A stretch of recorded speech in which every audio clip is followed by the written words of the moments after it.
Hey, I'm back. This is Chandler for Modal Production, and today I'm going to show you how you can create that epic hit sound that you sometimes hear, and I've done lots of videos about before, but actually today I'll show you a different way to do it that I actually like better, and you can actually combine it with the old techniques I showed before, but this is a new one. Hopefully you'll find it interesting. Let's get started. I'll show you what it sounds like. It just sounds like this, without any effects.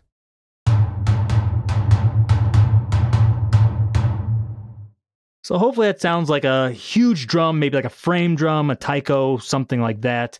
And I'm going to show you how you can actually change this and move this. I'm not actually done with this device, but you can see things here. I have things like punch. You can change the tuning of the actual drum, etc. And hopefully all that will be useful. I'm going to be adding some more things too, but let's get into it. Let's go to the edit screen here. This is the generator. I'm going to actually turn off the effects. I'll show you what that does a little bit later, but this is on, off. You can choose that, whichever one sounds better to you. You can use that. But let's turn everything off and let's go to the most basic building block. Usually I like to do this one by one, but it'll kind of take forever if I do every single block like this and add them here. So let's just kind of turn them off and let's hear them by themselves. So the first thing I have here is an oscillator. It's just doing a filter sweep, a sine filter sweep, going from about like 6,000 or 5,372 hertz all the way down to about 20 hertz. And it just sounds like this. Just a click sound. I can turn it up probably a little bit more. Nothing particularly special. And then I have noise. I combine them together. It's almost mostly noise, but you do hear a little bit of the oscillator. I just want that oscillator in there just to add a little bit of beef to it, but of course now like this doesn't sound like anything. From here, what I'm going to do is go into a filter. You're probably wondering like, what does this do? I'm using a low pass filter and it's just doing a quick filter sweep. So the highest frequency is 1,552, but of course that can be adjusted if you want it brighter or lower. If I want it brighter, I'd move it up in frequency. If I want it darker, I'd move it down. But all I'm doing here is I'm using this attack 2, which is like a similar to an envelope. And it's just sweeping down from that 5,000 or 1,500 hertz, I should say, and all the way down here. And it's just sweeping really fast in 400 milliseconds like this. And so I'll let you hear it without the filter, with the filter. So you hear that filter sweep is already giving it that sound. It sounds like, oh, that sounds like something hitting a membrane or something. But of course, I could go from there and try to shape that, which I've done before in previous videos, but I'm going to show you a different way to do it. We're going to use a physical modeling approach this time. So I'm going to use the modal filter. What I have here is I needed to turn the output up. I have it on 100% wet, but one of the interesting things is I have the resonance really far down. And you're wondering, okay, like, what are you doing? I have the resonance down and I have the octaves down. And why am I doing that? I actually use the same, I believe, structure as I did for the snare drum. I just dropped it down 2 octaves. So if you go into here, structure 1, this is what we have. It's just the same structure. I'm using about 16 partials. I could use more than this. You can use a ton of them, but I think it just sounds worse if you do that. I found 16 was kind of the magic number for me, but of course, experiment with that yourself. So I'll let you hear it with that on. Actually, I'll let you hear it first with the modal filter off. Now on.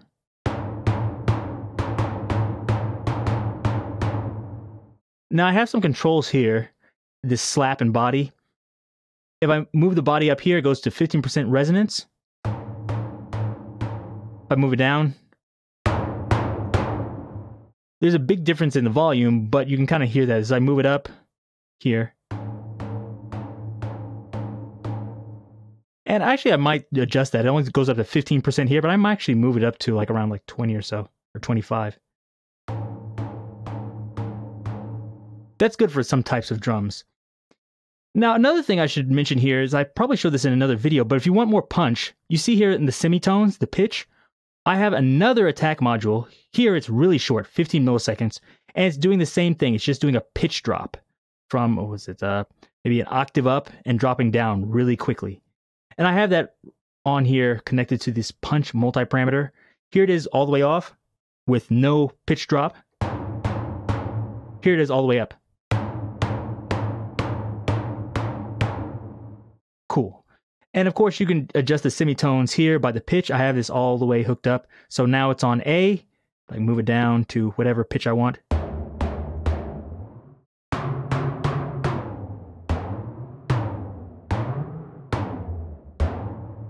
That'd actually be fun for, I didn't even think about doing that for a device. That'd be kind of nice to have one. It's like a talking drum that you can change the pitch like that. I didn't even think about doing that, but that's cool. And you can also tune it in, synths if you want to do that. So there's lots of things you can do there. And of course, we could mess with more things here. In the final version, what I probably want to do is change the structure. I'll probably use the banks instead of this XY pad, but I'll show you what you can do. So if I go into structure B, I have this sound. But let's try some different ones. So I think this is one I had before, snare. Try snare 2. High tom. Low tom. Smack tom. Low tom 2. Let's say I like that one. And I'm not sure the volumes are the same. Yeah, for that I might want to increase the volume just a little bit so they're more equal.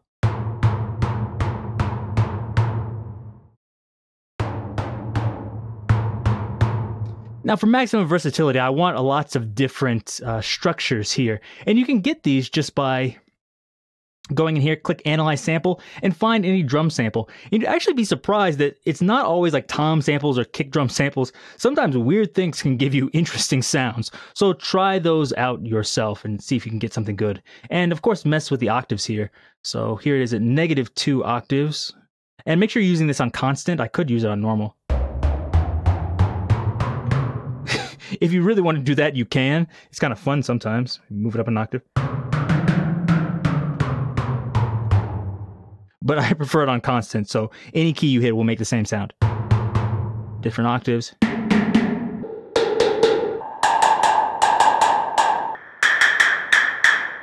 I'm sorry. Hopefully it's not blowing out your ears. I know it's getting a little bit loud.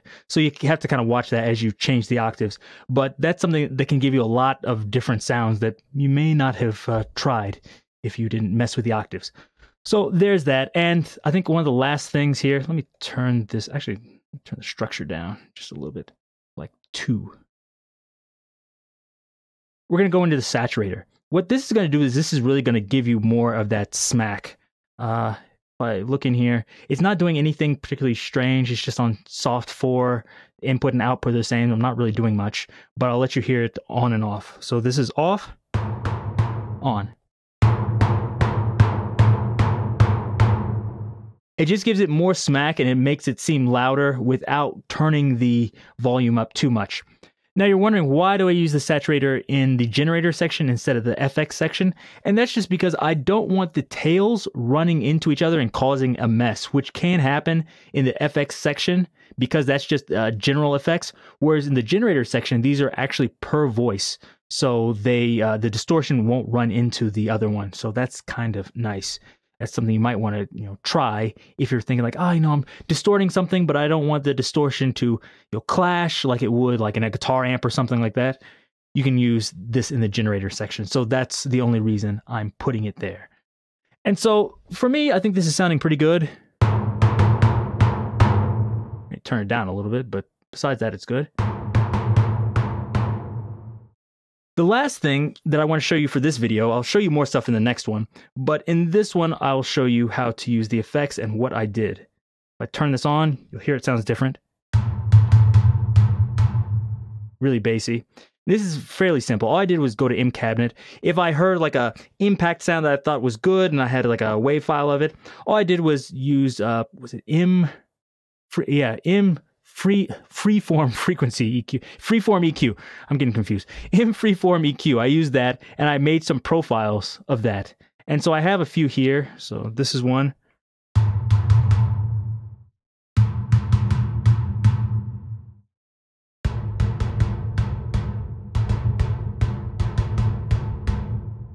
And so this can really change the sound. Sometimes you might think, it's not good. Maybe you think it is good. You can get quite a few. I want to make a lot more so that we have variety. And you can also use the wet dry. So if you think that's way too much,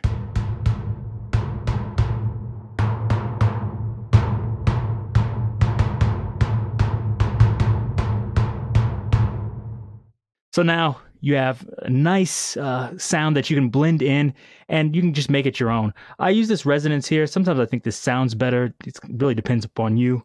See if I can show you on and off so you can see if you can tell the difference.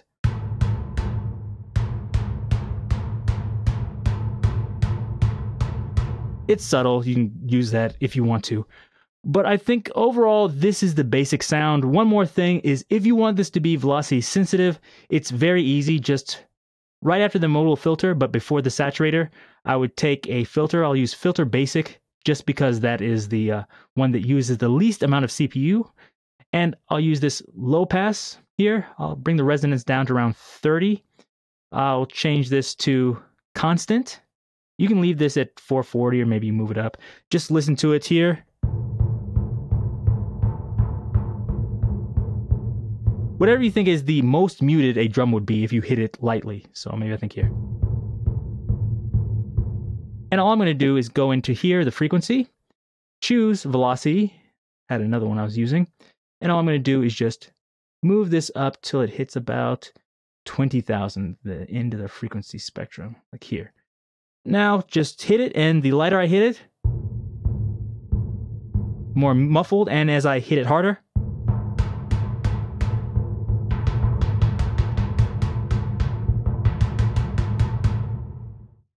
and that's your velocity sensitivity. If you think like, I don't really like it, it seems like there's too few variation between the highest and the lowest, you can go in the transformation here, turn this on, and adjust it this way. However you want it and whatever seems nice to you. But overall, hopefully that gave you some ideas of things that you can do with MSoundfactory to create these epic impact sounds. This is only halfway there. Next time I'll show you more things you can do, and hopefully I'll give you even better maybe ideas of what this can do. Let me turn this off, and once you actually add some FX to it, I think it sounds great. So I can add a little bit more distortion here. It's maybe too much. Really in your face. Add some reverb.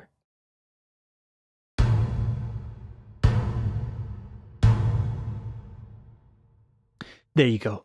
Have fun with that. There's other effects you can put on there too to get some really wild sounds, and I'll show you how you can layer this in the next one. But if you like this, give me a thumbs up, leave me any questions or comments down below, and check out all the other plugins at meltaproduction.com.